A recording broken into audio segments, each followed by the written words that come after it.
So it's good to see everybody today. Welcome to meeting number 6. Here we are.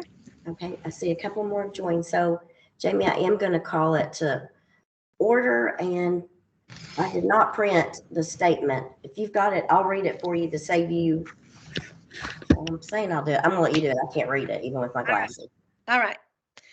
So the Tennessee Department of Education is excited to work with you on this opportunity to discuss the state's formula for funding public education. Before we begin, the department would like to remind you of the following. Conversations on this topic are not intended to reflect on the current BEP funding formula. The current BEP funding formula will remain in place until a new funding formula is recommended to and approved by the Tennessee General Assembly. The public is encouraged to submit comments in writing to ensure that all communications are thoroughly documented and can be reviewed and considered in the future. Public comment is encouraged to focus on developing a new funding formula rather than revising the current funding formula. Consider what should be funded in a new funding formula and at what level. Subcommittee will be responsible for reviewing public comment and making recommendations for what should be included in a new funding formula. While all committees, subcommittees, and members of the public should feel free to communicate openly, documents and records may be subject to public inspection pursuant to the Tennessee Public Records Act and may be publicly posted or otherwise made available. All recommendations that are submitted by committees and subcommittees will be reviewed and considered, but not all recommendations will ultimately be included in the proposed new funding formula. All righty. Thank you, Jamie. Let me go ahead, absolutely, and pull up our documents for today. And of course, you will see there is absence of the recommendation list, the base weights, direct funding outcomes. It is full policy. And somebody let me know you can see it. Can see it. Can everyone see it? Perfect. Okay, so I'm going to scroll down here. I have added the things we started working on last week. I've just pulled them over. These are set in stone. We can adjust these as we see fit today, want to, or we can leave them. Doesn't matter. Also, just considering we do only have an hour, we can prioritize this list. We do not have to hit everything.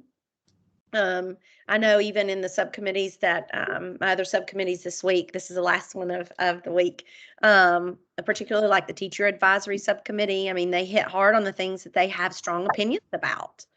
And so all I did was just hold up or show the part of the document. And as a group, everybody said, let's tackle X, and they tackled X together. So that is one approach, or we can go one by one. I think it's just general consensus how you would like to approach conversation about each of these policy topics. What is the feeling of the group? I feel like the things that we were the most passionate about actually start at the very beginning of the list. Is that what everybody feels? Because we really started diving into economically disadvantaged and definition of concentration of poverty. And spent some time on that. You want to start there? That's fine with me. Also, it's not listed there, but I want to make sure we come back to it, and that would be the definition of rural, what rural means. Agree. Okay. So Eddie, if we look at the draft, there is that section in weights around rural. And so as we were talking to the commissioner the other day, just draw out that is that section in the weight. So if we want to tweak it, we need to say in here that it is in addition to or in response to or removed from that section. Does that make sense?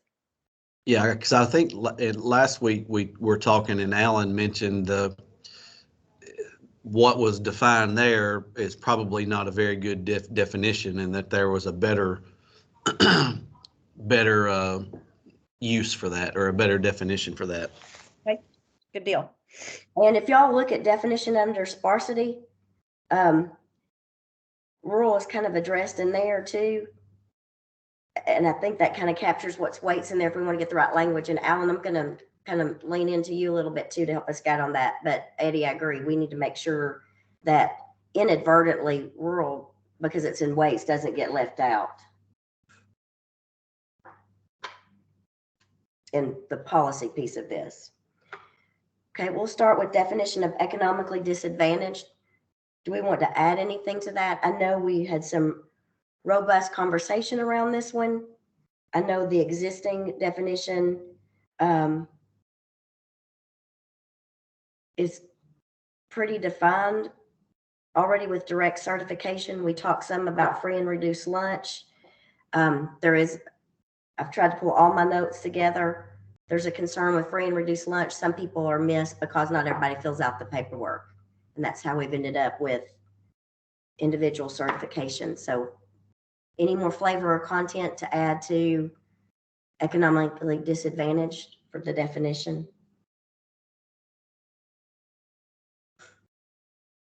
Just to let you know, we have had a ton of feedback there that it does need to include other things other than direct cert. So very strong feedback there from other subcommittees.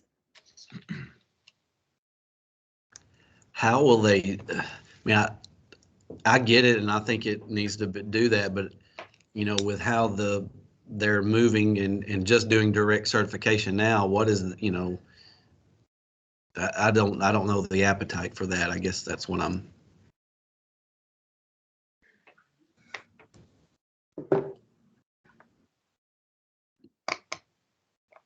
So the appetite to move from direct cert, or? Yes. Well, it definitely has, it's a very strong suggestion. To move from direct certification. Has anybody brought up about that some people get missed because of the free and reduced lunch too? Yep. Okay. Yep. I think there is an awful lot of feedback there already. Okay. Mirrors what this group is saying too. Mm-hmm. So, I mean, in the service of time, feel free to talk about it if you want to, but don't feel like you have to. I mean, I think it's loud and clear.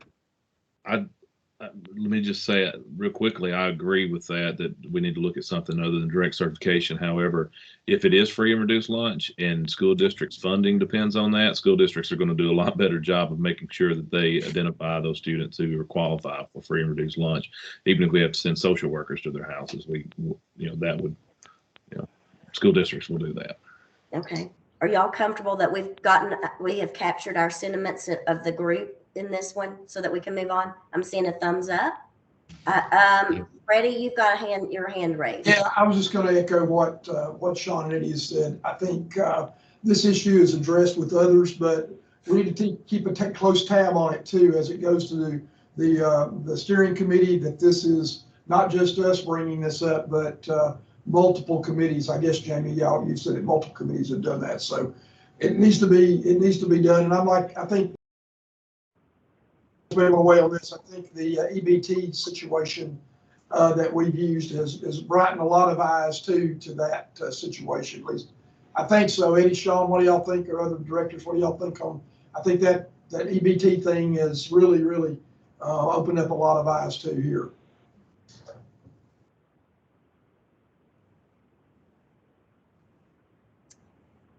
Other comments? Okay. We'll move to the next one on definition of concentration of poverty. We talked some about this at the last subcommittee, got into this a little bit, that attending a Title I eligible school, are they targeted as if versus whole school?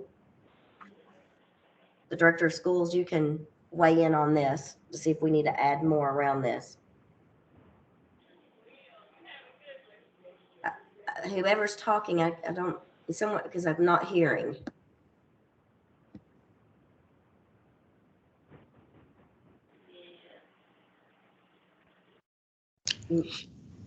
I like what somebody mentioned last week about being an eligible school, because we do have a lot of our high schools are eligible, but they're typically not listed just because we move our funds in the lower elementary or in our elementary and middle school. So I like the idea of eligible versus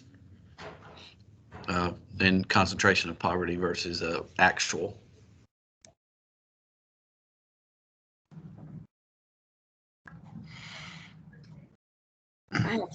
I'm looking at my notes now too, Eddie, because I want to make sure that we captured it.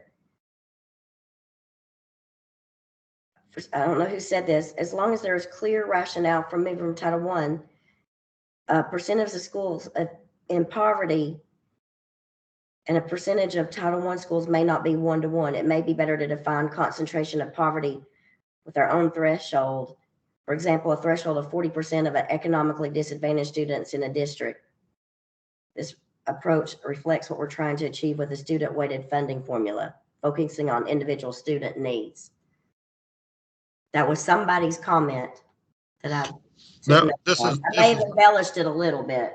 Yeah, this is Mike. That wasn't my comment, but that's what I was trying to say last time when I said Title I eligible, because if you're 40% or more, then you're eligible to be Title I, because we've got high schools that are eligible to be Title I. They're just not, because we don't want to spread the money out any farther than what we've already got it spread. So I still prefer eligible to be a Title I or over 40%, however you want to say it, and instead of attending.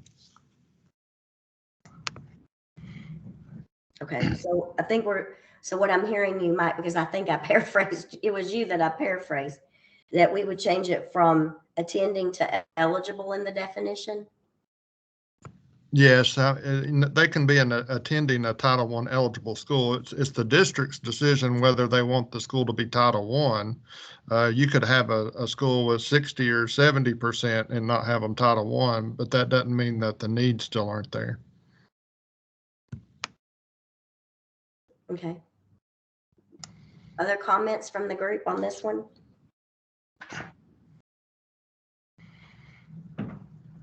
Does that seem to capture it? Okay. I agree that eligibility is a important, eligible is an important word in that. Okay. So Jamie, we need to add eligibility into this. I think that'll kind of capture last week and this week, because these are the two we spent. Well, there were three. The third one is the next one. Are we good to move to the next one, or do we add any more content to the definition of concentration of poverty? Okay. Next is definition of sparsity.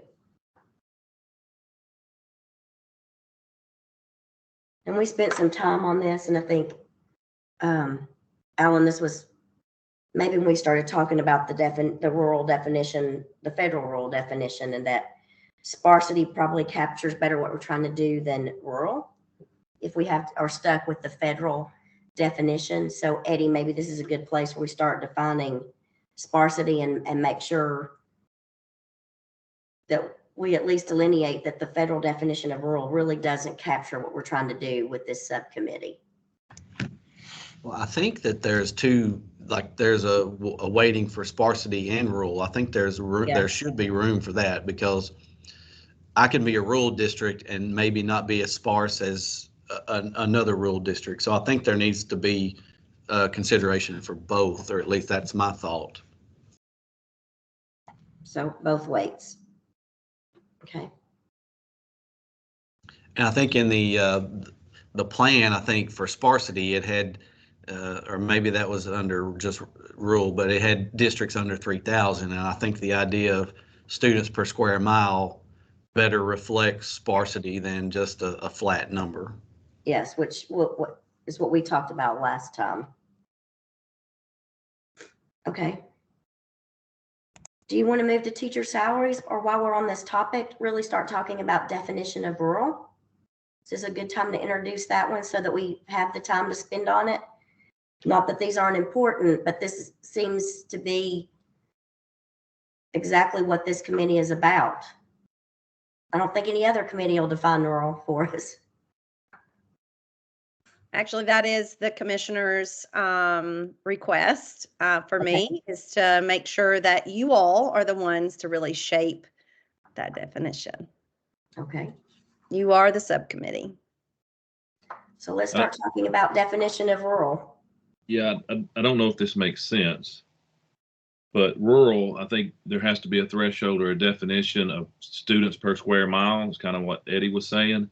But then you separate the weight of rurality or sparsity by different levels of sparsity. So you can be rural if you meet a threshold of this many students per square mile. And then as it goes down, then you could get additional weighting for sparsity if there's, that number decreases, if that makes sense. Alan, is that something similar to what you're seeing in some of the districts that in other states that you think would have some level of success? I mean, if you look at it from the sense of defining rural schools, you could look at it from the sense of, are we going to have an enrollment number that's going to define, and then we're going to also have a small enrollment number as well. So you could have a rural school system or rural schools from a larger district. And then you also could have small rural school districts that would have a number that'd be a little different. So one of the numbers that's thrown out a lot of times is if a district has 6,500 students or less, a lot of times they are considered a rural, depending on the size of the state and everything. And then if it's a small classification, it would be 1,000 or less. Those are just numbers that's Colorado in particular. So, because I think, like when you look at our schools, if you look at our schools individually, they're large schools, but we have a large geographic county, and we have 700-800 kids in a K-2 primary school. And so even though we're very, very sparse, you can't look at the enrollment numbers at the school to get a real idea of it. And I may be jumping the gun here, but when we talk about definition of rural, are we looking at it through the district lens, I would assume, or would you have, hey, this school's rural, this school's not? I mean, I think it makes sense that it would be district, but I don't know. I just wanted to make sure we were all on the same page, that we're looking at it through the lens of a district versus school lens. I think district is the key. Alan, can I ask a question? The one note I didn't flip over is, what was the federal definition again? Because So it goes by your rural locale codes and NCES data. And it also determines whether you're going to be where you're located, as far as a distance from an urban or suburban area, which would be a town, city, or rural remote. Those codes, I think, are 31, 32, and then 41, 42, 43. That's a lot of times the data that you're going to pick up that comes from that locale numbers. So, like, for example, there's always a report released by the Department of Ed that does this classification. So, like, Marion County Schools, proximity to Chattanooga is under that 25-mile rank. So a lot of their schools classify as like a town or city, not so much rural. And if you've ever been there, you would know, yeah, it's pretty rural. yeah. And I think those are key, indicators. So. And while we want to stay away from that federal definition, I just wanted to make sure we had that fresh in our mind while we're working on this definition of why that doesn't really capture what we're trying to do. Or the mountains of Upper East Tennessee, that mountains, like rivers, have a tendency to divide, that it's not the miles as much as it's the geography that changes the feel of rural versus suburban. Unicoi County is very close to Johnson City, but there's things, or, there's some things in West Tennessee where a river makes a difference between the location. Lillian, I see your hand up and Sean's as well. I don't know. Miss Lillian, go ahead, Miss Lillian. And this may have been really stated by Alan, and I just wanted to say, I was thinking that I think it's right to include school size and enrollment, and I don't think there's any reason why you should avoid the size of the district. But what I'm wondering is, should you also include the size of the town within that county? Because you can have some very rural towns within a county, but the county itself, when you look at it geographically, or the district, when you look at it geographically, may really go outside the bounds of what you would consider to be rural if there are larger cities within that school district, if that makes sense. So the size of the town, the population of the town, that's where the school resides, you may want to consider. Thank you, Lillian. Sean? Back to my earlier point, I'm just trying to understand how this might work. But going back to Alan's point, if you identify a district based on enrollment, total enrollment, because I think that on our document there, Jamie, it says school size enrollment, and I don't know if that's something we want to use to identify rurality. But if you identify a district as rural, okay, you're a rural district because you have X number of students, and geography, of course, plays a role in that. But that's what I'm trying to understand. So we're identified as rural, but because of the geography of our county and the number of students, the way they're spaced out, then there would be an additional multiplier for sparsity. Is that how everyone understands it, or am I just making that up? Because I think when you look at Lauderdale County, it's a large county, as I mentioned, geographically.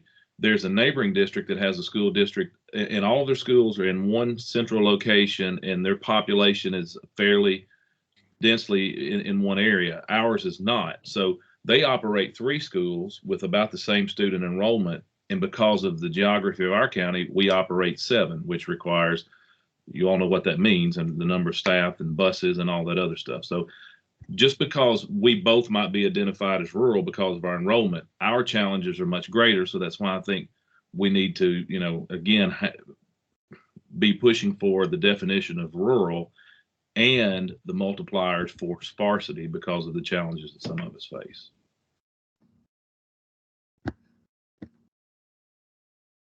I'm with you, Sean. I think that there has to be a multiple thing there. And I was thinking about just size. If you use size, then you could have, and I don't know exactly how big Franklin Special School District is, but it could be a smaller based on number, and could be considered rural if we just use population, or where they're not in that location would be considered rural. Freddie, your hand's up. Well, let me just say this. Shauna's situation is very similar to mine, in that the proximity of what Alan was saying to me to Murfreesboro example. I've got one school that's within 18 miles of Murfreesboro, but yet it is in a very rural area. So we need to talk about that specifically, because every individual situation is different. The size of our town is important too. That I may be so many miles within Murfreesboro. So these factors are just factors because we are rural and we have different funding bodies. So those different funding bodies is because of the disparity. So I just wanted that mention, that fiscal capacity is still a conversation that needs to be addressed in multiple areas. Thank you. Thank you. I don't know if it adds any to the content or not, but I know that these rural counties can be listed as at risk, distress, transitional, or whatever. That's based off of federal guidelines too. But is there anything that you can glean from that helps us to further hone down for this rural weight?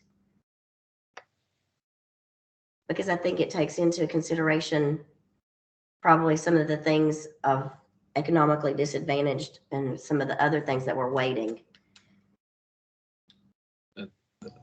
I do think in some kind of way, I think maybe what you're getting at, Janet, is that the local fiscal capacity has an impact on districts that are rural, one way or another. Our tax base, because of the sparsity of our population and number of residents, we have a lot of land that we don't generate tax base from because it's owned by the federal government and a game preserve. But and so we have some challenges there in terms of local capacity, just because of some factors that are out of our control, I guess. So, we've talked about that a lot, and I know it was in some of our follow-ups because local fiscal capacity keeps coming up. Is there a place in a definition of rural that captures that too? The federal definition, if I might add, Chairman Harris, the federal definition of that takes into account the amount of debt too that your county, that's why we're not on the risk list, is the amount of debt the county holds. So the amount of debt that the county has will directly correlate with whether you're on the distress list or the approaching list, or whatever the other one that you mentioned. Mm-hmm. So the amount of debt is critical here too, because some systems or some counties, have a considerable amount of debt. That's what's put them on the distress list than a county that has not incurred that debt. But then again, if they've not incurred that debt, then they may, like our county, Cannon has deferred, on major capital expenditures, have not done those major capital expenditures like they should, and we're suffering for that right now. So in some ways, I think that needs to be put on there. So be interesting what our other directors have to say on that, on the amount of debt. Sean, was your hand up, or is that from previously? No, ma'am. Okay. I have surfaced the question about rural and sparsity separate or combined. So let's hope we. Okay. Great. Thank you. Because, with this layering, there is overlap. So yeah, I'm thinking they're separate. Of course, I don't want to misspeak, but I know that another subcommittee surfaced that, I think, yesterday. So there is an actual definition up there for sparsity on its own. And then rural is called out in the actual draft framework. So yes. Yeah. Jamie, so, I'm not nitpicking, but can we add up there in the definition of rural district enrollment, and we can leave school enrollment, but district enrollment needs to be in there as well. Don't ever apologize. Your job is to be nitpicky. Lillian, you have your hand up? Pick away. I do. So I was just doing a little research, and there is a definition, a list of factors that play into the definition of rural by the U.S. Department of Agriculture. And I'm just going to throw these out, and they may not make sense to anybody to include them. So we have size of the town. This says size of the community, and there are definitions for those. Density of the population, and obviously if it's rural, it has low population. Agriculture is the main occupation, not that you would use that per se. Close contact with nature, homogeneous of the population, social stratification, social mobility, social solidarity, and there's a few others, but that's just to give you an idea. I mean, I don't know if you all want to look at that, consider any of that, but there's more than what we have listed here that we might want to consider, is what I'm trying to say. But it's really up to the districts, because they know this better than certainly most people. Eddie, you got your hand up? Yeah, I like the idea of the agriculture, but I did have a question for those that are, over in East Tennessee. And Sean, you mentioned, state, parks and that kind of thing. If there may be some districts that, agriculture might not be, just based on the land, it might not be able to be used for that. So I would hate for that to discredit a district on that per se. Agreed. Jerry? I just wanted to reiterate, to Sean's point, adding district enrollment. I do think it's important, and we're keeping it in there, the consideration about school enrollment, because even within a district, with it being intended to be a student-based funding model, it's really about where they're going to be served. And even in a district where there might be a mix of schools that might not be considered rural, but there's a district that has some schools that are rural or even more rural.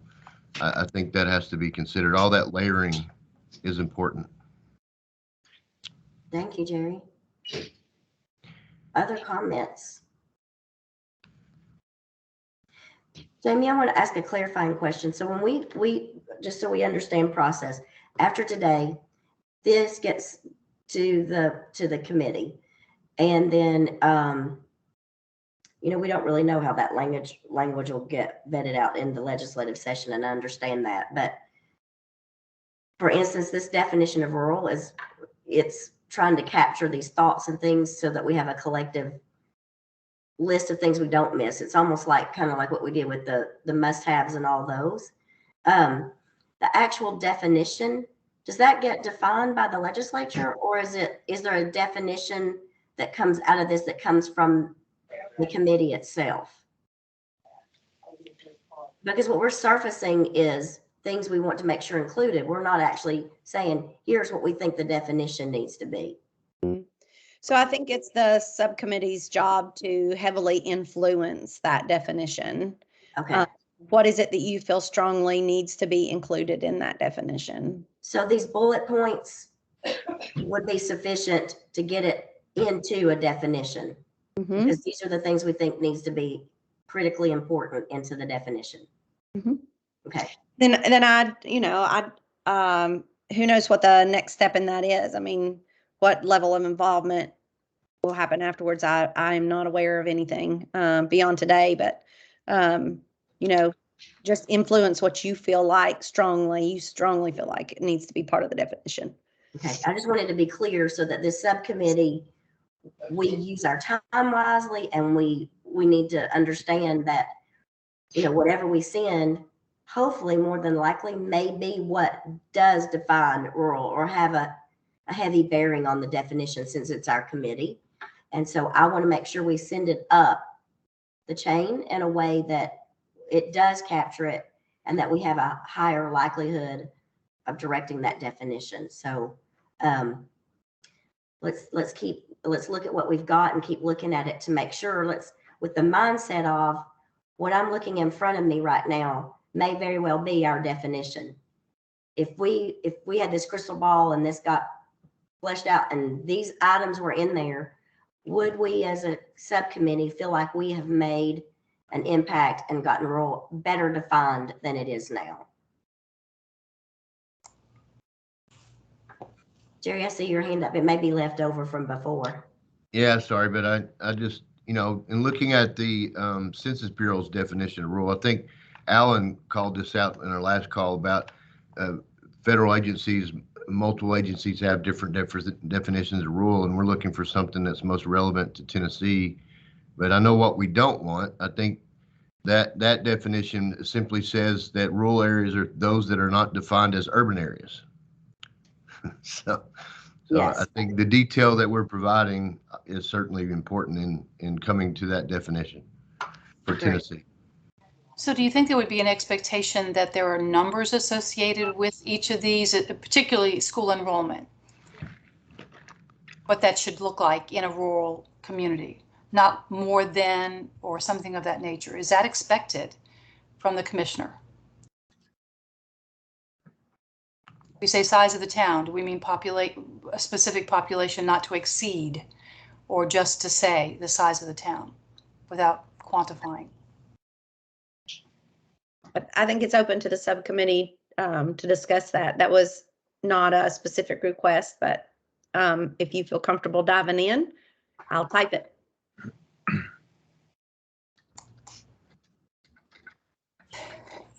I'm trying to do a little research while we're talking on, because, you know, I don't want to just pull a number out of the hat either. No, we shouldn't. So I think short of having a number and having the research behind it, maybe we need to add into those comments to further research population size, school size, so that you almost have a placeholder to come back to so we don't miss it, but it's not well researched. I just don't want to miss the opportunity to get that in there. Can I ask a question quickly? I'm sorry, Norma, I didn't do it the proper way. I apologize. I'm going to use an example. Mike, if you'll play here, Mike Guerin, what's the size of your district? Number one question, total enrollment.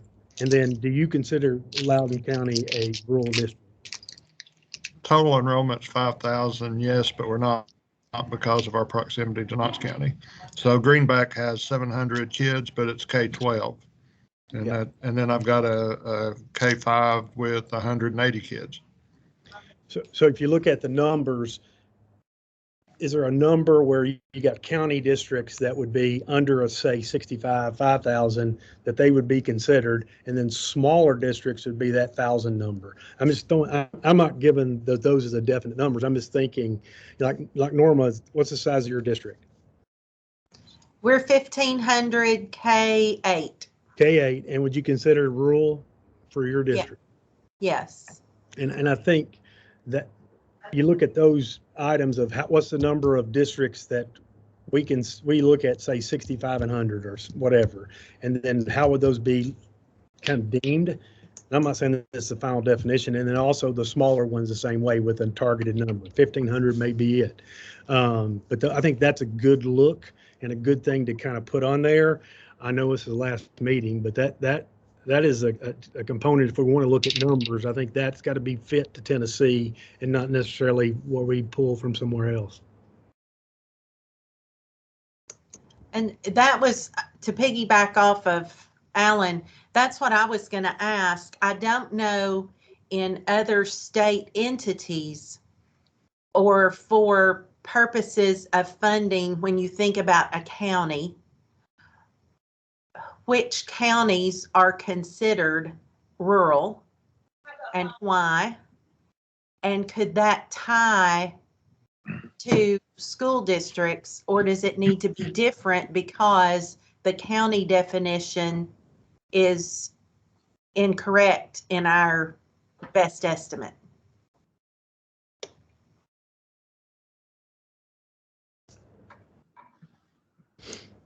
And I don't have that answer of how, I mean, I know Lauderdale County is, what are you, high risk or? I think they're distressed. We're distressed, yeah.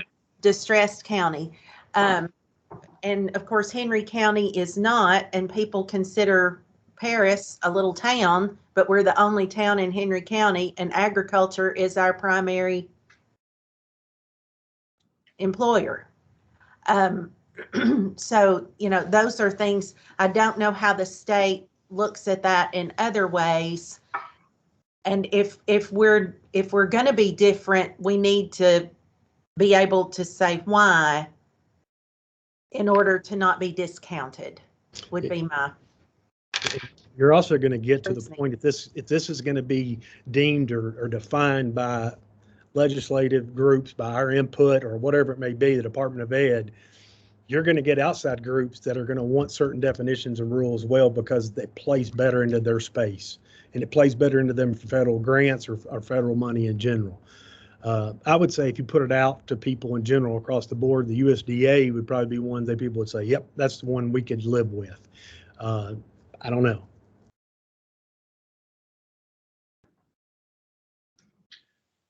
I think it's all really good conversation, and I like Alan and Norma, the points you all made about there's different levels of rural, and that's what I was getting at with the sparsity, because you can have the identifier, I'm a rural district, but you know, 6,500, you know, that, let's just say that's the threshold. Is there another level at 4,500 and below? And then another level of weight at 1,500 and below? Because again, that's what I was trying to get to, is rural and sparsity, two different definitions, because again, the needs of districts vary greatly based on the number of students they have. And I think too, there's some real challenges to being a K-8 school and to be in a K-12 school district. And so I think there has to be, again, I don't know what that is, but I don't want to leave this conversation today and not put it out there that there's got to be some delineation between the different levels of rural or sparsity in moving forward. Sean, I did put in the NCES definition that the department kind of has laid out using for rural, and it does have delineation. I'm not saying that those are the things that we want to use, but it, you do have your fringe, distant and remote, which goes into how far away from a hub or a city, that they are. Now, I'm not saying that that's what we want to use, but it does kind of get to the tiered part of. You want to look at remote and distance. Get in a vehicle from Ripley and go to Fort Pillow State Park and down to the Fort Pillow prison, and you're on an hour and a half bus ride one way if you drop 15 students off from here to there. That's the story I know across a lot of the state of Tennessee. And I think honestly, just to have the conversation about getting some funding to help us address those challenges, to me is exciting because it's always been an issue. Alan, you mentioned the USDA definition of rural, so I pulled that up just so I could have it to cross-reference while we were talking. That might be a better federal definition than the other, because it also has different striations and categories of rural when I pulled it up. But I would think you're a lot more, I just now pulled it up. You're probably a lot more knowledgeable than I am of this definition. And I think it was brought up earlier with the numbers, but for me, it's not that I think it's better. I just know there's going to be other groups or other folks outside of education that will like that a lot better. And if you start looking at definition in general, how's that going to kind of bleed in there, and how would that work? Okay, that makes sense. Thanks for clarifying that.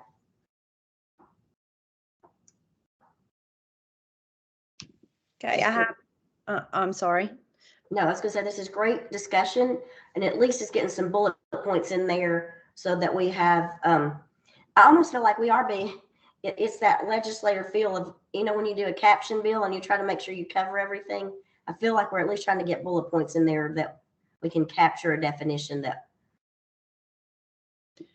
So they are additional weights, separate weights. I'm sorry. They are Jen. 2 different weights. Okay. Thank you for clarifying that, Jamie, for us in real time. So this definition is critically important.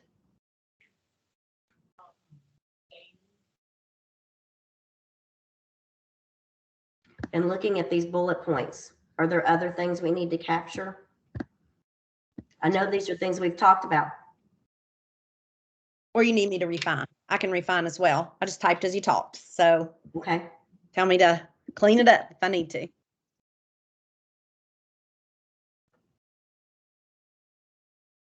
how you doing?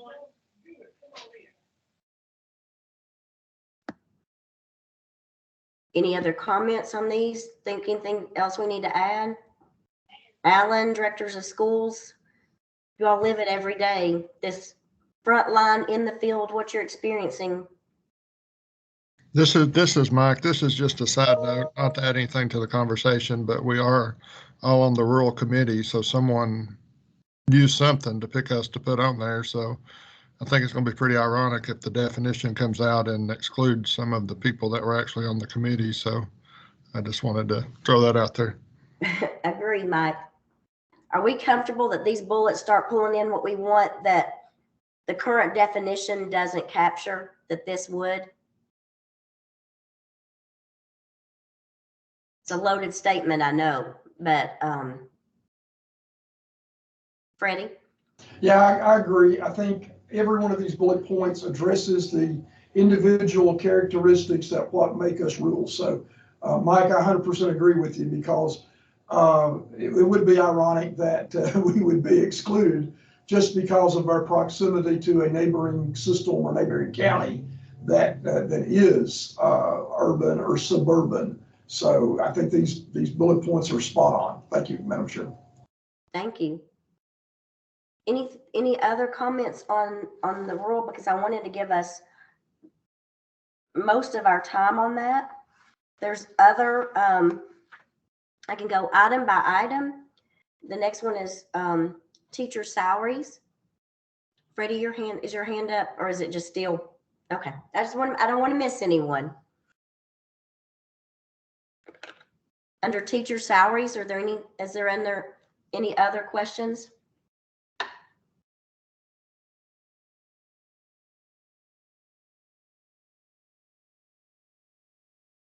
Do know that the teacher advisory subcommittee hit this one hard. Okay.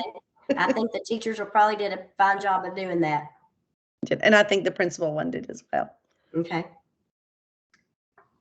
What about tutoring?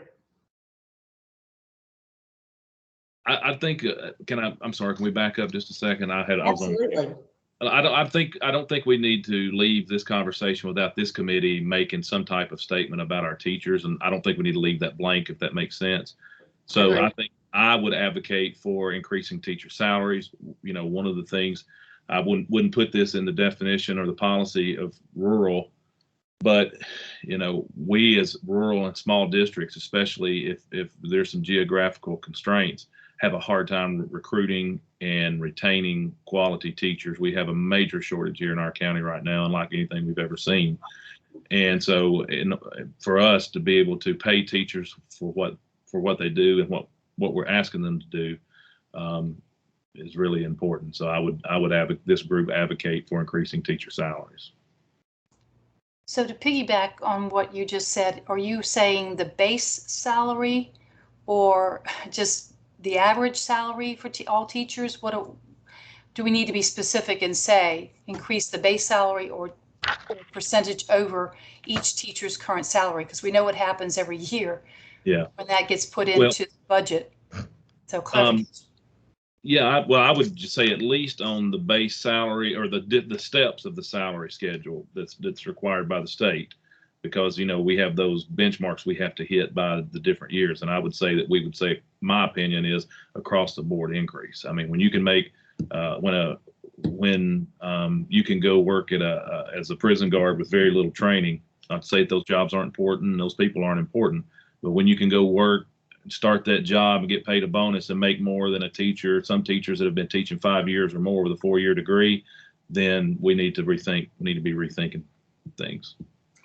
And maybe just under teacher salaries, because this may be rural or not rural, but it's kind of like when you're in an underserved area or a tough population where you're trying to, there may be under teacher salaries from a policy standpoint, just to your, I don't want to be redundant, Sean, but well, if you really, there needs to be the ability under teacher salaries, not just for an increased pay, but for a high need area or in an at-risk area to where that's considered in the funding.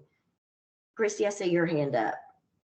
Yes, I think, I'm not sure where all states do it, but I think North Carolina has a kind of a extra supplement, I think is what they refer to it as, for small schools and smaller districts. There's like a number cap on it that certain schools or certain districts, based on those numbers, are eligible for additional supplement money to recruit and retain teachers in those areas instead of them going off to the bigger places that are close by to teach. So that's to consider. I think that Jamie, you're typing that, capturing that additional supplement to recruit or retain teachers that are in rural areas as it pertains to our committee. Great, thank you, Christy. That's very helpful. Lillian, did you have another question? To piggyback off of what Christy said, today we have a differentiated pay policy that requires districts to have differentiated pay. And I would want us to put language in here that, and I think you would want this, we're not talking about local capacity being included. We're talking about the new formula funding this, not at the state level, not at the local level. And in addition, because of the differentiated pay, I wouldn't want anyone to say, well, the districts have the opportunity to supplement the teacher's income or base salary or their salary with allowing them to work in these districts that are at risk or in the hard to fill positions. You know, that could be used as well, we already cover that in this other way, if that makes sense. So I think we're asking the formula to do these things, correct? I want to make sure we're clear on that. Is that correct, what you were saying, Christy? Above and beyond, not having nothing to do with the district's portion of it or the local capacity. Yes, Okay. at this point, you know, if we raise our pay for teachers, then the county that has more resources and able to, they just raise their tires. So Yes. it would be above An add-on. Yes, thank you. Great clarifying questions. Anything else under teacher salaries? I do have to say how interesting it is, the different approaches from this subcommittee and the teacher subcommittee. Although same topic, different approaches, same outcomes, but just targeting different aspects of teacher salaries. That's really interesting to see. I think these subcommittees are proving to be very valuable. Freddie, you have a comment? Well, one thing too, I think, and it should be mentioned somewhere on record, that the disparity becomes because you've got, you know, more schools, and more schools because of geographic concerns means more teachers, and that puts us over the BEP. I'm hammered multiple times that, you know, I'm 30 teachers over the BEP, and it's mainly because of geographic factors. Well, we have too many schools, and we're addressing that right now. But I'm just telling you, that it's somewhere on record, it needs to be there, that this is why we're having to do this, because we have X amount of teachers over the BE, over what the current BEP is. So this is one of the reasons this subcommittee exists, and the whole process exists, because we are over the current formula. So thank you. Great. Christy, did you have another comment?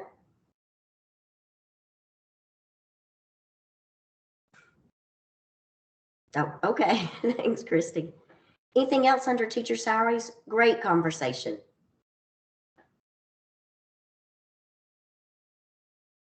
Okay. What about tutoring?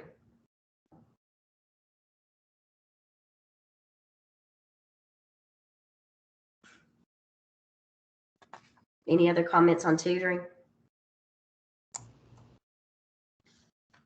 So there's a question there. And do you not want to answer that? Should there be funding included in the formula for this legally required support?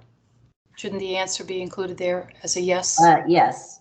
I guess I'd already written it in my notes that this is what I wrote in my notes was. And if I could add, you can put that in bold. Yeah. Yes. So, and I think this subcommittee it may have been in this subcommittee that this was mentioned, that we need funding in dollars for tutoring above third grade, not just in that one area. We could stand to serve students at multiple other grade levels as well. Okay, agreed. And high school in particular, of course, nothing been addressed on the high school deal. So high school too, please.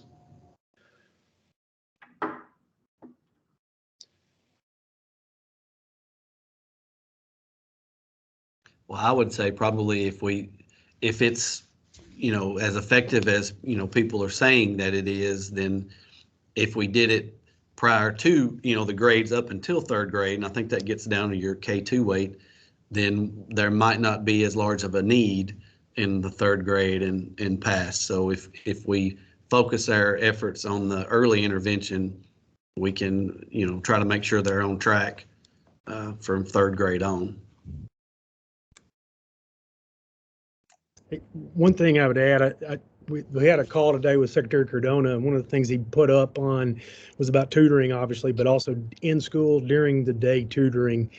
And there'd be more money coming from the federal government in their plans to help this needs-based tutoring. So if we have something in place in a funding model that's already set up, then that would be probably easier for us to kind of plan and look forward to that. So that's coming. That'll be in, actually, it's supposedly supposed to be in FY 2021, the President Biden budget, but that's held up. I don't know when that's going to go.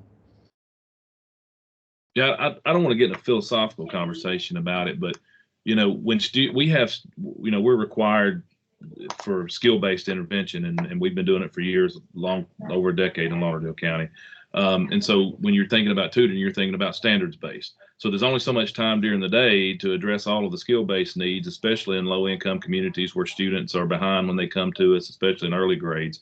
So that's why it's important. If we're doing intervention during the day, we can work some tutoring in, but we're unable to get all of that done within the day. So we have to do some after school tutoring, which is why I think those dollars are critically important, because students that are behind in skill base, especially in primary grades, are going to stay behind in standards based instruction until we can catch them up where they can access text and read and comprehend. I don't know if that makes sense, but again, the needs and challenges don't stop at third grade just because, we start testing there. So that's why I think that we have to look at funding for additional staffing during the day to help with tutoring and intervention and after school as well. But I do agree. I think if you can capture the tutoring during the day, that's the most ideal time to do it. But sometimes that doesn't work in all situations. Norma, you have your hand up. I don't want us to forget about transportation needs with tutoring, because the children that we need to keep after school are not going to have a way home if we can't provide it for them. And that's where that rural definition comes back in too. So it's not just materials and teachers, it's transportation dollars as well. I'm going to piggyback and I'm going to hush, but right now we're tutoring hundreds of students and we're running 15 school buses in a small rural school district above their normal routes. And that's a lot. It's a lot of drivers, a lot of money each day, 4 days a week throughout the school year. And so it's significant investment. Great points. Other things under tutoring. Okay. CTE.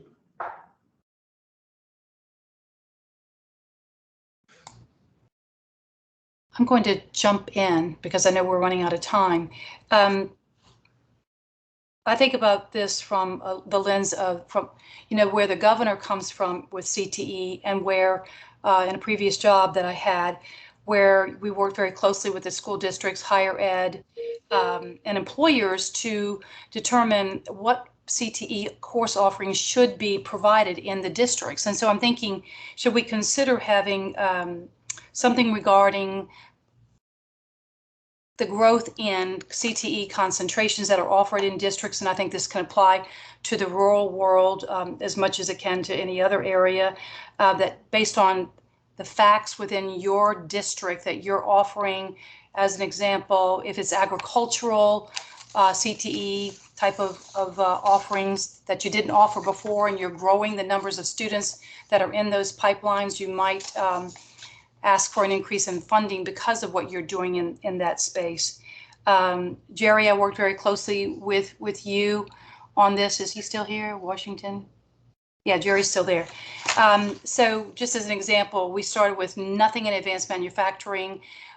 Several school districts that I work with, Christy Brown, you were a part of it, where we started with nothing and we started offering in the school districts advanced manufacturing, and grew that exponentially over time, grew the certifications, the number of certifications. So perhaps there could be funding associated with growth in those particular elements that I just mentioned.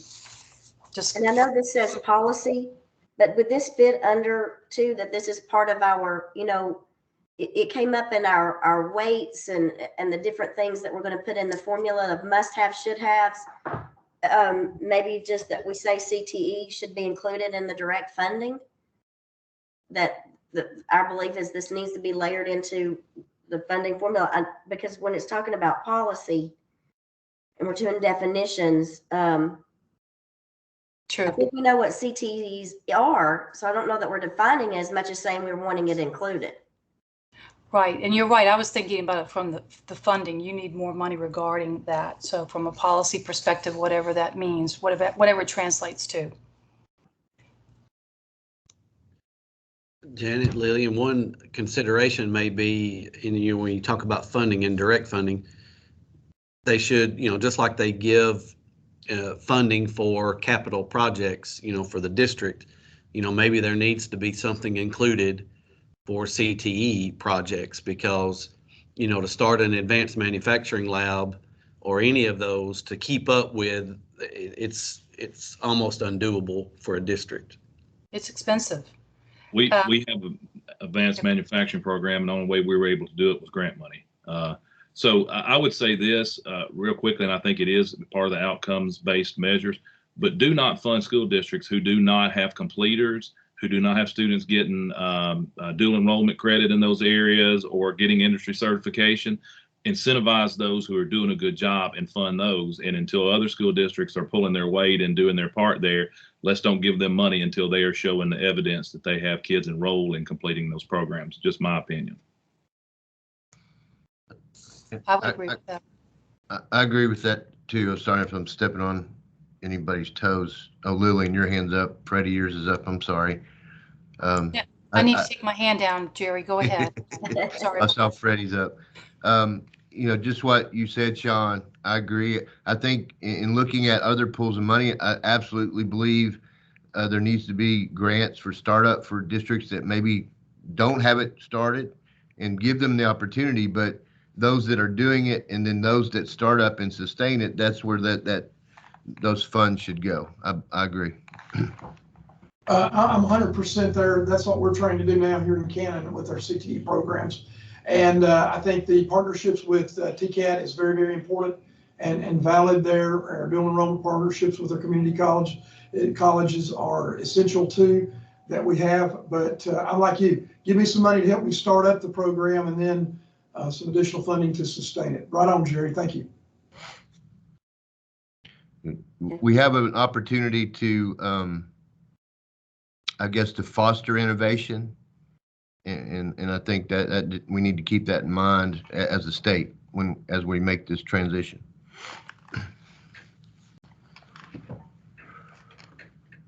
Again, you all tell me as I'm typing if there are things you need me to shift around. I'm just trying to capture as you talk. Anything else? Are y'all seeing what Jamie's typing? Any clarifying or do we feel good about this? Freddie, your hand's up. Is that just left over? I think the accountability piece needs to be in there again. I don't know about accountability, but again, outcomes based. If you have programs and you're building strong programs, let's say we have comparable districts, one right next to the other, and District A is leading the work. They're innovating. They've got the startup money. They have kids in the program. They're having success. This group got the startup money and they have a third of the enrollment and they're not pushing it and they're not seeing lots of completers. I just think there's got to be some outcomes-based decision or outcomes-based funding for those who are really pushing the needle and doing a good job. That's where the funds should go, not those who are just got the programs but not innovating and keeping them.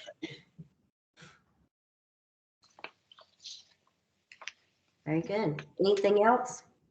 These are great clarifying points. K through 2 weight is the question in front of us is how might we consider additional investment in earlier grades? Any thoughts or comments here?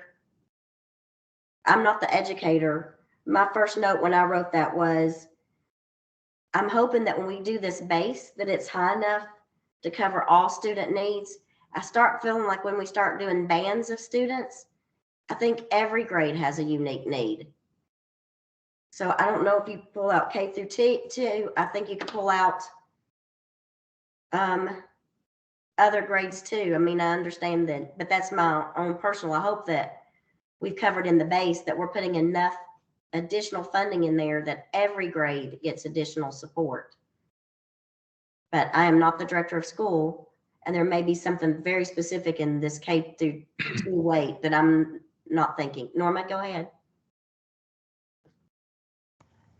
Your curriculum at this level and the extra personnel that it takes for interventionists in reading and math is extremely expensive. Okay, that makes sense. And I also would say that this is a place that we can advocate for smaller class sizes in order to give the students who are further behind more individualized instruction. So those are the areas that I believe we need that extra funding there. That makes sense. Great points. Eddie, do you have a comment? Yeah, I was going to say I'll answer for Norma because I knew she would chime in on this one, but she beat me to it. But I would say here, an ounce of prevention is worth a pound of the cure. So I was just trying to do some figuring in my head, and I was thinking a weight, if we did something with K2, like a 1.25 or a 1.3 weight for that area would give you, it would allow you to potentially reduce class sizes or give you some additional help for some interventionist or an aides in those spots for small groups. And gosh, I'm sorry I'm talking so much, but both of you guys, I'm points made perfectly clear and right on point. There are some critics that will say that class size reduction ratios doesn't increase student learning, but I think we have to drive home the fact that it does make a difference in early learning because you're pulling small groups to work in intervention and to catch kids up that are behind. And so we talk about it a lot in our county. When students come in, if they're behind, you have kindergarten, and we're doing things in pre-K too, but kindergarten through second grade to accelerate and get about 4 years or 4.5 years worth of learning if they're behind into that 3 years, so that when they do get to third grade, they're reading to understand and not learning to read. And so that's the point to make, is it's not just about decreasing class size ratio, that's going to be the solve. It's having more staff on hand to get smaller groups to work more directly with children. And so I just wanted to clarify that, because people dismiss class size ratios pretty quickly these days, but they need to understand how hard that work is in K2, especially for students who are behind and are struggling. And when you have a school of over 600 children and the oldest one in the building is 8, it's a different world. Yeah, we have a school of 800 of them. When you've got a middle school and those kids can tie their own shoes and wipe their own noses. But I believe here as well that we would be remiss not to put in some, at least mention or say something about the educational assistants that give us a huge bang for our buck when working in that K2 setting. That can be a make or break, especially in a district where you can't find the teachers. Great comments. Norma. Other things, Freddie. I love the idea of the 1.25 factor to put our educational assistants in. They're the unsung heroes, and I think in a lot of this, and more districts that are able can get more of those EAs in there. So great, Eddie. I wish I'd come up with that one. So let's add that 1.25 in there. Other comments? Just to reinforce the early investment, in early education has a greater payoff as they move through the years. We do spend more money in some cases on the upper grades, but the return on the investment, if we get it right in the beginning, is really huge in early grades. And I'd rather spend $30,000 a year on a kindergarten student than a prisoner. Amen. Anything else on this one? These are, again, fantastic comments. Next one is outcomes. The specific question from the steering committee is they'd like to see outcomes options for middle school. Do we have any recommendations for outcomes for middle school? This may be unpopular, but it helped and it worked. At one time, we gave the ACT to our 8th grade students, and it was the Explore test. They don't make it anymore, but there's something very similar. The state paid for that, and we knew where kids were before they walked into the 9th grade. We need that back. Whether it's for an outcome or whether it is, and I'm happy to be held accountable for it. 8th grade's where my children transition out of our district. It is my responsibility to have them ready, but we don't have an outcome that is aligned to anything that is expected of them at the high school level without something like that, because TN Ready is not aligned, in my opinion, with an end of course assessment. So if we're going to have kids ready and know they're ready, we need an assessment that can be accessible.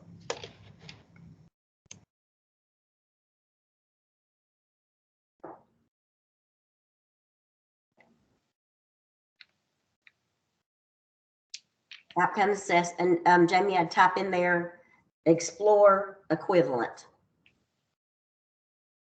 Because I do remember those, because we start with our students in our foundation in the 8th grade.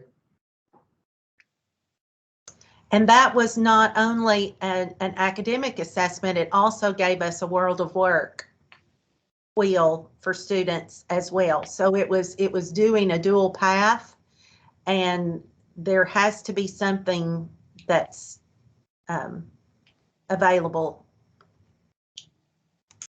Other comments in this one? Outcomes. Specifically, the question was about middle school outcomes measures.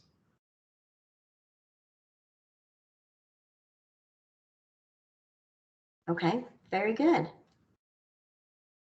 And then under outcomes, that same they asked for elementary school outcomes. I think you can tie that one to the literacy piece.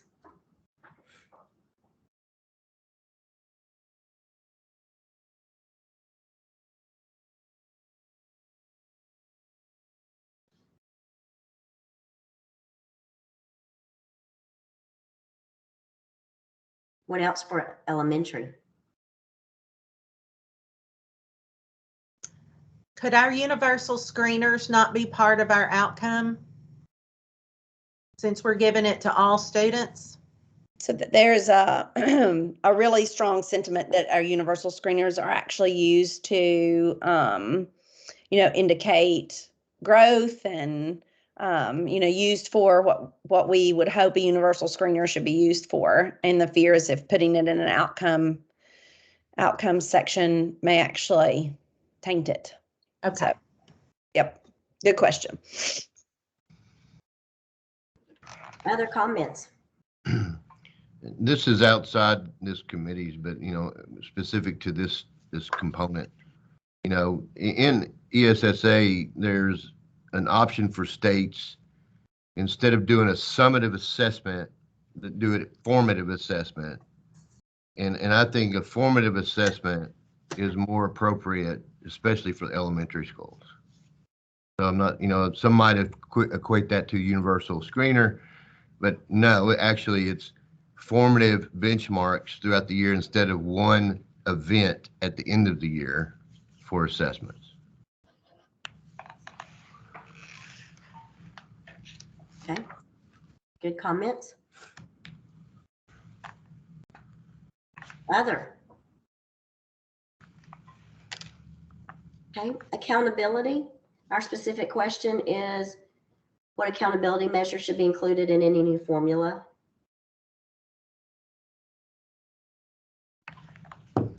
And Tennessee has a pretty robust accountability program.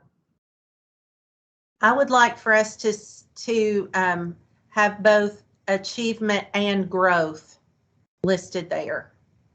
I don't want us to lose that growth.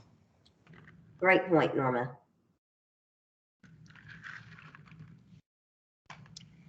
What about public reporting on accountability?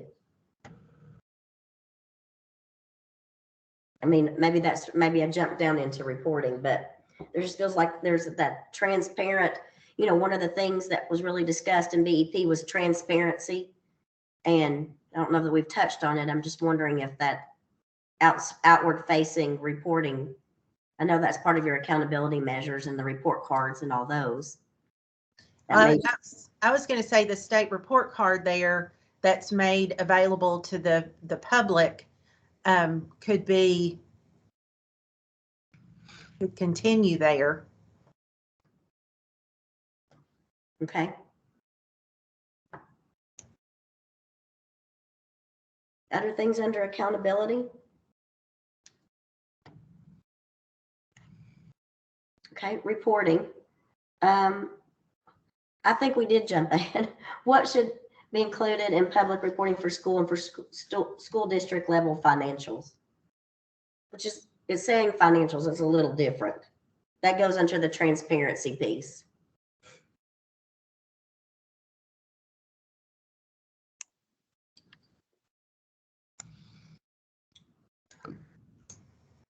I mean, if it's just The speaking of report card financials. shows that it's pretty comprehensive if now the way that it's done with reporting of what we spend at each school, you know, the whole district, you know, finances and those things. You know, it's one of the tabs on that report card. So I think continue where it's at. I don't know what else or what level we could report on besides what is there from the comptroller's office.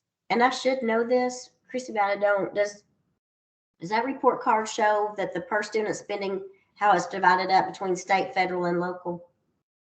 Yes. I was thinking that it did. So it does, and even down, you know, per pupil per school at the school level. So I think what we're reporting, I mean, of course, anybody can request additional information anytime they want to, but it seems sufficient to me what is available at this point, unless I'm just missing something. And we're all audited every year, and those audits are made public in our school board meetings.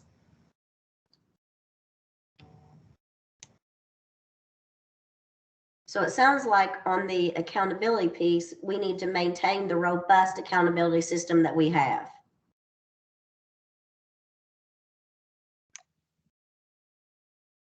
I mean, links could be put on the, you know, district website or something like that to make it a little more convenient so people are not having to search around for it. But other than that, you know, as far as making it a little more transparent, but it's pretty robust as it is.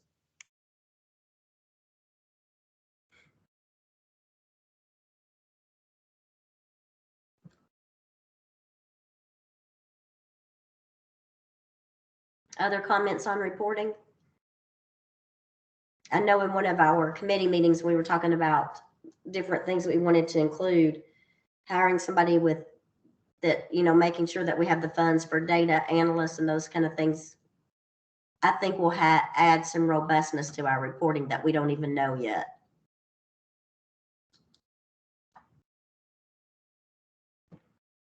The next one is funding year. Should funding reflect the current year or the prior year as it does now? And then the rest of the question is, for fast-growing districts, it may be beneficial to receive the funds in real time to meet the cost of that year. And for declining enrollment districts.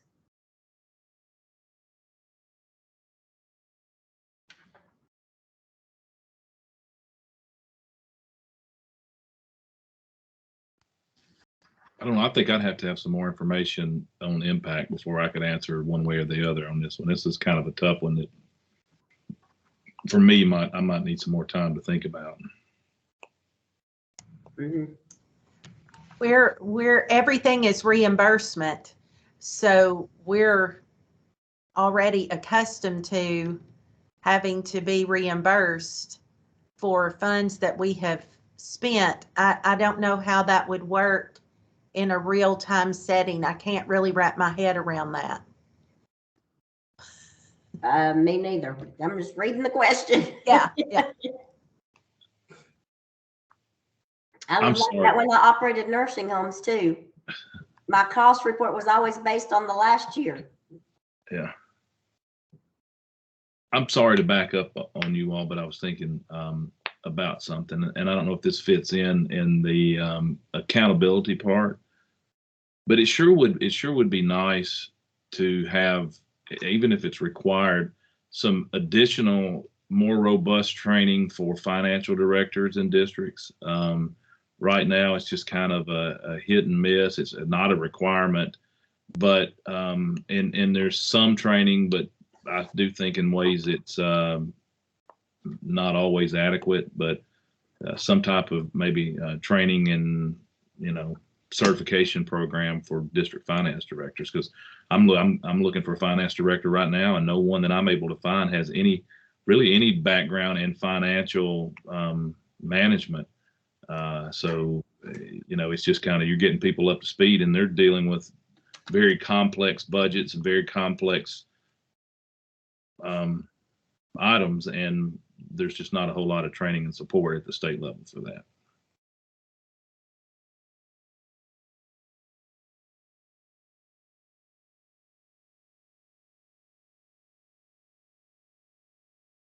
Good comments.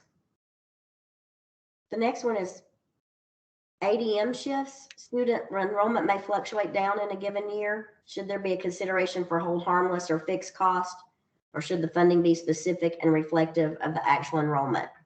I'm going to have to lean on your director of schools.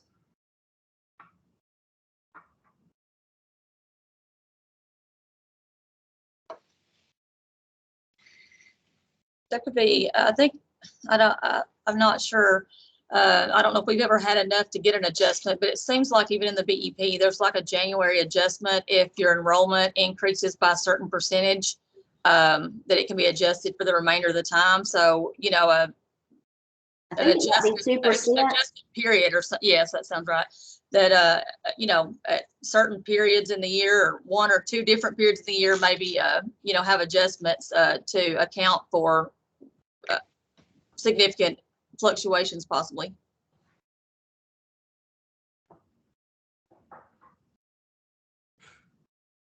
So maybe to make sure that remains in place. Well, right now we're what, 2 months, 2, 3, 6, and 7? Is that what our funding is based on? And that's BEP. How will the ADM shift with a new funding model?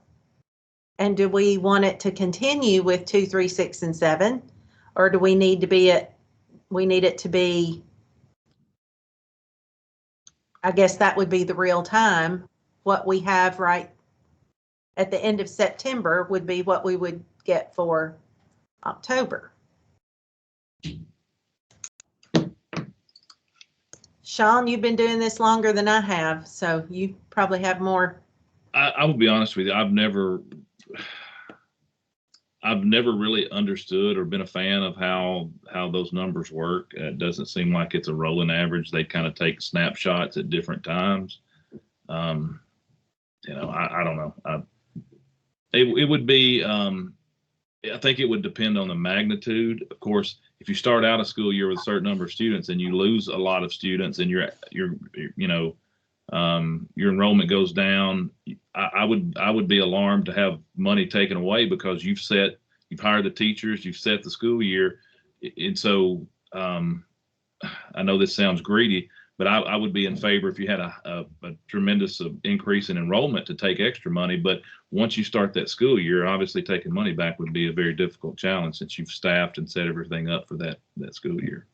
So to your point, Sean, I think maybe one of the things that we need to underscore in this is, especially when you're changing a formula and you don't know what you don't know yet, I think that there needs to be an emphasis on this hold harmless concept anyway. Yeah. So we may want to bolden hold harmless. Really needs to be a provision of all of this, because I don't even think it may be hard to answer these questions when you really don't know. So I do think there needs to be that in this, built into this somehow.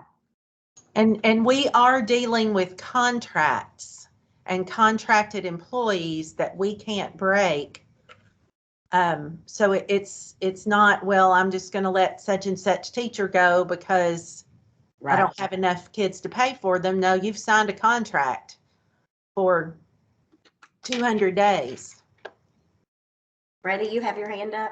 And that's what I was thinking too, Norma. You've got contractual obligations there that you've got to fulfill once that enrollment is met. And then two, we're gonna have to watch too, what if another pandemic occurs?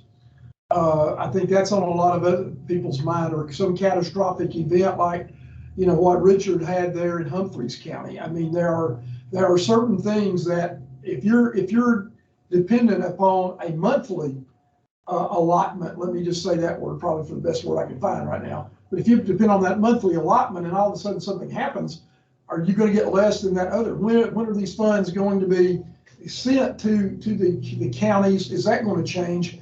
We're assuming a lot with making a lot of assumptions, I'll say, on this. This is going to be similar to the current BEP. It could be totally different. You can do it. If you're going to say monthly, what about weekly or daily, or how some of these figures are? I mean, it's just nuts on that. And then two, I think the valid argument there, which months is it going to be? Is it going to change? So I think that is totally something that needs to be talked about. And I think maybe has not been thought about because we're just assuming it's going to be the same as the old. Right. And it's not. This is a total, evidently, we're throwing it all out and we're starting fresh. And so if you do that, it makes a whole other thing to the ball game here. Thank you. Great comments and discussion. Anything else in this category? Next one is maintenance of effort. How should we consider maintenance of effort at the local level?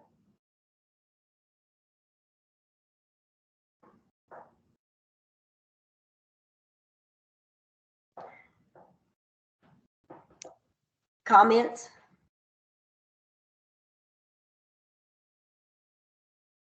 I'll be bold here if I can, Madam Chairman. Maintenance of effort is, the continuous battle that I have right now in my county. Sean and Norma, y'all probably can echo this, and if any was still here, or Mike, or any of the rest of them. It's a constant battle between me and the commission. What is the bare minimum they have to pay? Now, I don't live in one of those nice districts that say, hey, we're going to give you, what you're asking for instead of, or supportive of education. Mine is, we're going to do the bare minimum and give you the bare minimum. So maintenance of effort needs to be put to the fire. I mean, the feet to the fire of the funding body. They have to contribute this. This is a component that not only I think needs to be evaluated, but it also needs to be mandatory. That that MOE still, if we're going to throw level playing field and all that, or start from scratch, MOE has got to be in there, or you're going to have some commissions that will take you down even further than what you got now. So enough bluntness for my sermon title. I'll go put another sermon on the report there. Thank you. Other comments on this?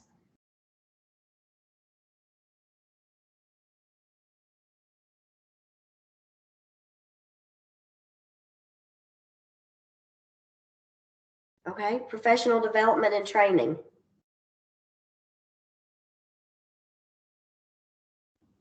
Any additional supports that should be provided? I felt like we put that in to our must-haves, should-haves. I felt like we covered that one pretty well. We could say something to the effect of all legislated professional development Must be funded. must be funded, because we have about 4 pages right now. Great points.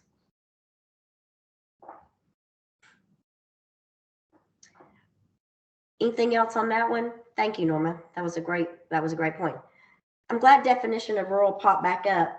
Something I wanted to add to that, because we've got all these bullet points, just a point of consideration for the definition of rural, that maybe if a district has a certain amount of this bulleted point of criteria is considered rural, instead of making every single one of these bullet points the requirement to be rural, just throwing that out there.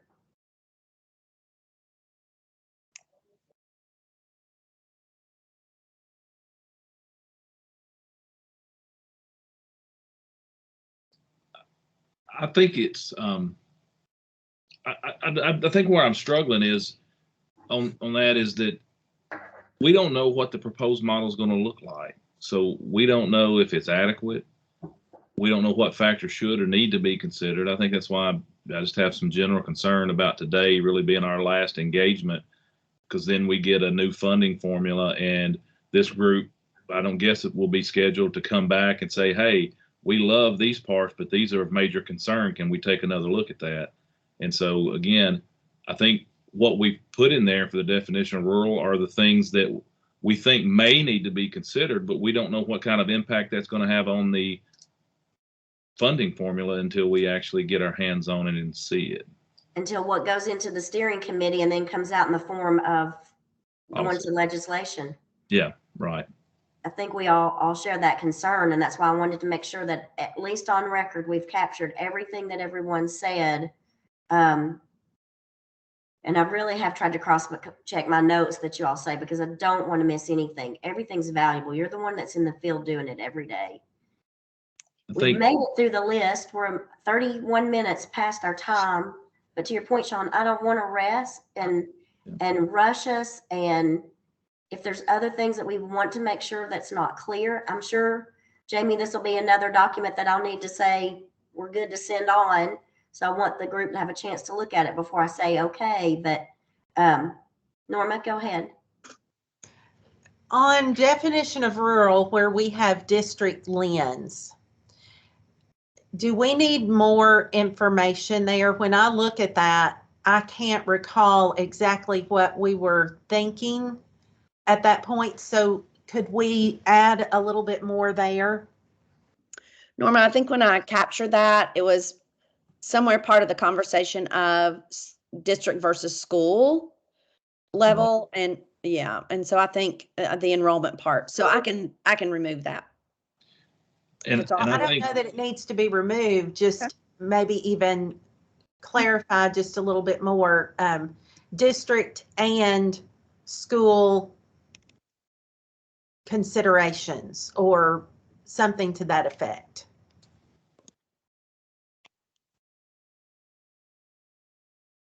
And I think maybe to Ms. Janet's point, like, and maybe that's the disclaimer for this definition, is that, you know, all of these may not be included, but consideration should be given to all of these things when defining what rural actually is. Yes. And Christy, your hand's up.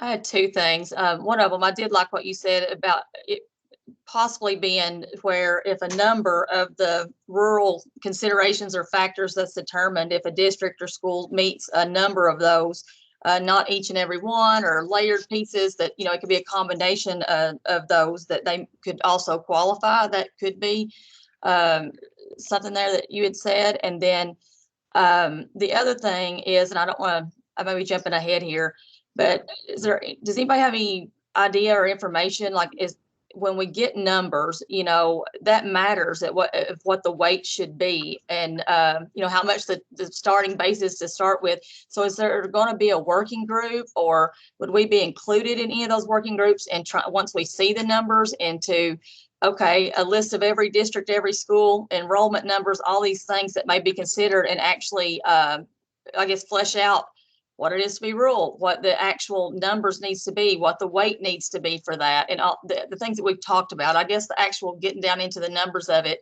what's the next steps? And maybe that's too far ahead, but I'm just wondering, after we put in these recommendations and what we've put into it so far, what are the next pieces or a working group that's going to actually get down into the actual numbers of this?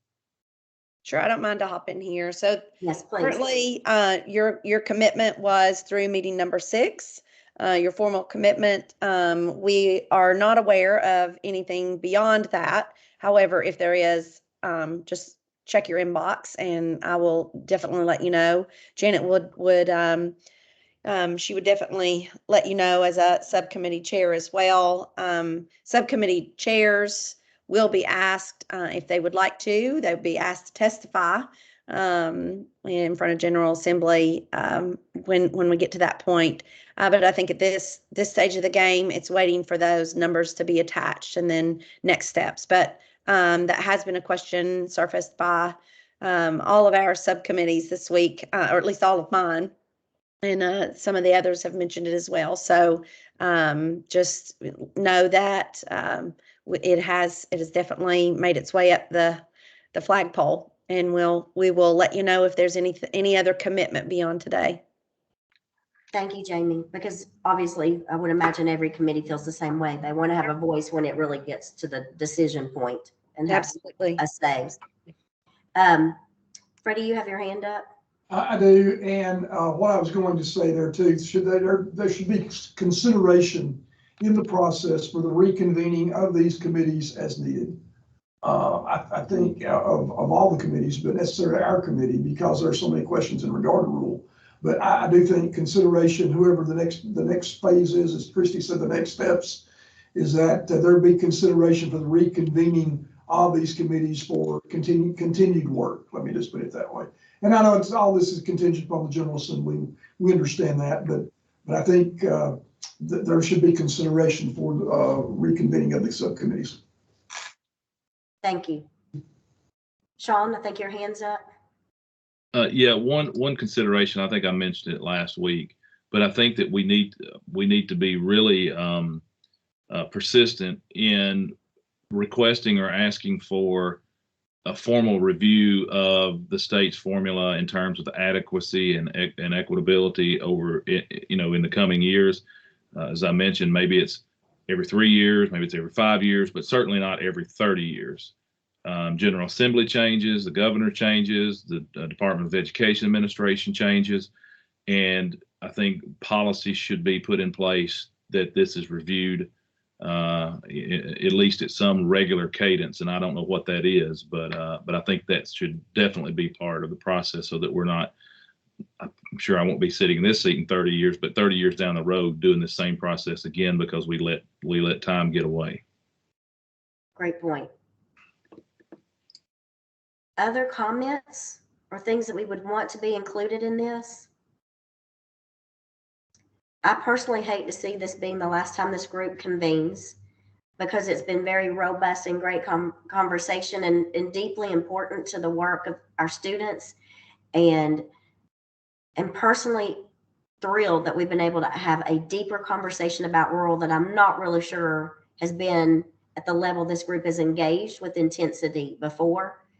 And I hate to see that end, because I love the fact that we're elevating it up, and I want to see, just like all of this, I want to see some outcomes. I want to be able to see some of these things I've heard for years in these rural districts get the relief that you all so passionately represent every single day in these students that you take care of. So thank you each one individually for not only this, but what you do day in and day out and have done it for years and years and years. It's critically important, and probably don't get to hear that enough, but rural has mine and Jim's heart, and you all are such great advocates. So thank you for giving it this much time and energy and effort. And hopefully there'll be an opportunity for us to reconvene and get deeper into this to make sure that this voice is heard and it's substantive. Thanks for leading our work. We appreciate all you do for rural districts and for leading this work. And it's been a pleasure to get to work with you all. Thank you. And I would also like to say, personally, it has been fantastic to get to know each of you. If I didn't know you beforehand, and just the broad perspective that I already am so thankful to have only solidifies that across our state, we are very widespread in our challenges, our needs, our desires. And I think it's just been a blessing to be part of such a strong group of people that have been not only dedicated to the process, but are also come together in a really, in a spirit of collaboration to work on behalf of the students across our state. So it's very evident that everybody's heart is in what's best for students. And it's just been a real thrill to to watch your all's work develop over time. I was explaining to a study council this morning that looking back at recommendation lists from meeting number 1 or 2, and then down to even last week and this week, just how you've culled your thoughts and ideas, opinions. You've been willing to rumble. You've been really willing to ask hard questions. And not only is it appreciated on a personal and professional level here, but also, on behalf of the department, your service to this process has been extremely, we're extremely grateful for that. And thank you very much. Know that I will be in touch with whatever follows. And again, it's been a privilege. Thank you all so very much. Thanks, you all. Amazing work. Healthy. Stay healthy. Get well. Thanks, you all. Bye-bye. Bye-bye. Janet, I'm going to send you this one. Okay. Okay. Okay. Bye-bye. Bye.